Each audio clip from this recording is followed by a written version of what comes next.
Pai, do Filho e do Espírito Santo. Amém. Proclamação do Evangelho de Jesus Cristo segundo João. No primeiro dia da semana, Maria Madalena foi ao túmulo de Jesus, bem de madrugada, quando ainda estava escuro, e viu que a pedra tinha sido retirada do túmulo. Então ela saiu correndo e foi encontrar Simão Pedro e o outro discípulo, aquele que Jesus amava. E lhes disse: tiraram o Senhor do túmulo, e não sabemos onde o colocaram. Saíram então Pedro e o outro discípulo e foram ao túmulo.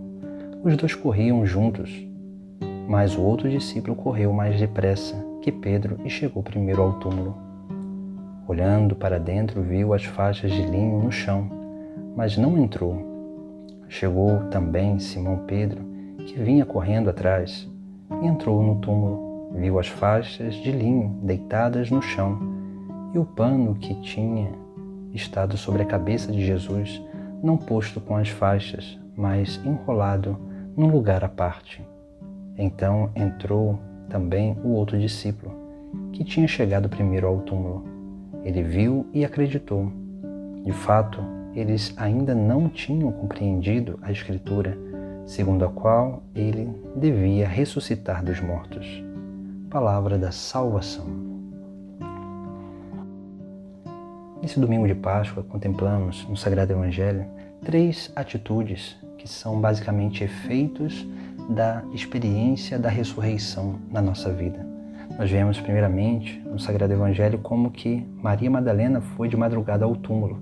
Aqui nós vemos essa primeira atitude, esse anseio dessa mulher por estar próximo ao corpo do Senhor. Assim também deve ser a nossa vida, quando nós precisamos crescer cada vez mais nesse anseio de estar próximos de Deus, próximos da Sagrada Eucaristia, próximos dos sacramentos e principalmente do sacrário, onde ali Jesus está na sua presença real. Precisamos ter essa atitude, fazer com que cresça esse desejo no nosso coração para que possamos permanecer em Deus. Esse é o primeiro anseio. Por isso que essa mulher, ela corre ao encontro dos discípulos, porque não encontrou o corpo de Jesus e viu que o túmulo estava aberto. Depois nós vemos como que também esses discípulos, Pedro e João, eles também vão correndo ao encontro do túmulo. Veja que esse correr, ele é esse símbolo do anseio do coração para estar na presença do Senhor. Ou, é claro, para contemplar aquilo que havia sido realizado.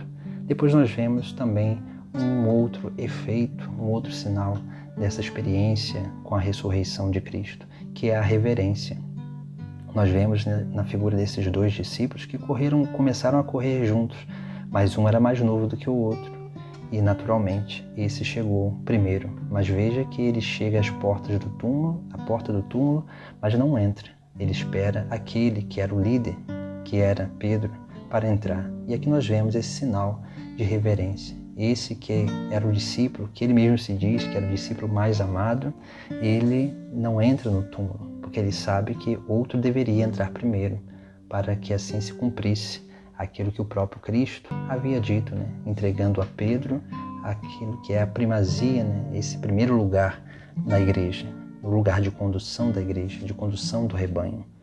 E aí nós vemos como que precisamos também aprender a crescer nessa reverência para com Deus, esse respeito para com as coisas de Deus, ao comungar, dar a devida adoração, devida reverência, diante do sacerdote, o devido respeito, diante do bispo, diante dos ministros ordenados, o verdadeiro respeito, a verdadeira reverência, porque neles estão também a presença de Cristo, diante do nosso irmão, porque o próprio Cristo disse que se acolheres a um desses pequeninos, é a ele mesmo que estaria acolhendo.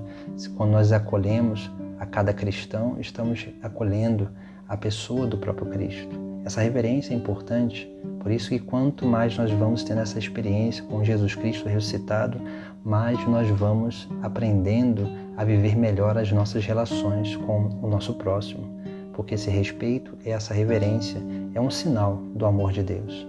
Mas é claro, esse respeito e essa reverência, ela precisa começar primeiro em Deus, porque sem esse temor, sem esse respeito, sem essa reverência para com Deus, nós não teremos para nenhumas outras coisas. Depois nós vemos, né, no final do Sagrado Evangelho, como que aquele discípulo, que é esse que escreve o Sagrado Evangelho, ele vai dizer, né, de fato, eles ainda não entendiam, tinham compreendido a Escritura segundo a qual ele devia ressuscitar dos mortos.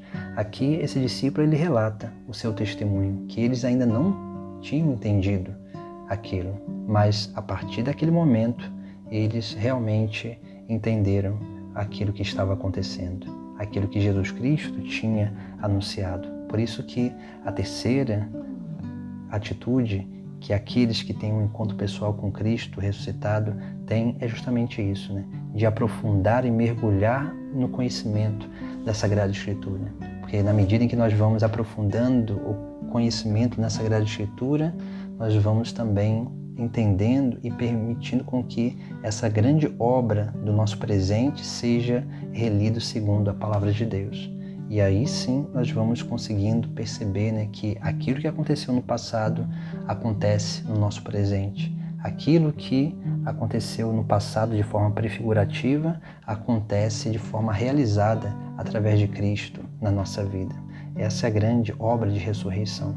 Por isso que a ressurreição de Cristo não é só um fato do passado, mas é um fato do passado que aconteceu no tempo, mas que precisa ser atualizado dia após dia na nossa vida. Porque o grande desejo de Cristo é que Ele ressuscite em nós, para que ao ver a nossa face possam ver a face de Cristo, para que vejam o nosso testemunho, possam ver as atitudes, o testemunho do próprio Cristo. E essa é a grande ressurreição de Cristo na nossa vida, porque Ele ressuscitou, Ele é vivo e ressuscitado e presente em meio a nós. Mas nós precisamos permitir com que Ele, através de nós, seja manifesto. E essa é a grande obra da ressurreição. Essa vida plena que vence a morte e que em nós gera vida em todos aqueles que nós nos relacionamos. Essa é a nossa vida, essa é a grande missão de todo cristão, de ser esse sinal da ressurreição, testemunhas da ressurreição, para que assim realmente o mundo possa contemplar a presença de Deus em meio a ele. Em nome do Pai, do Filho, do Espírito Santo. Amém.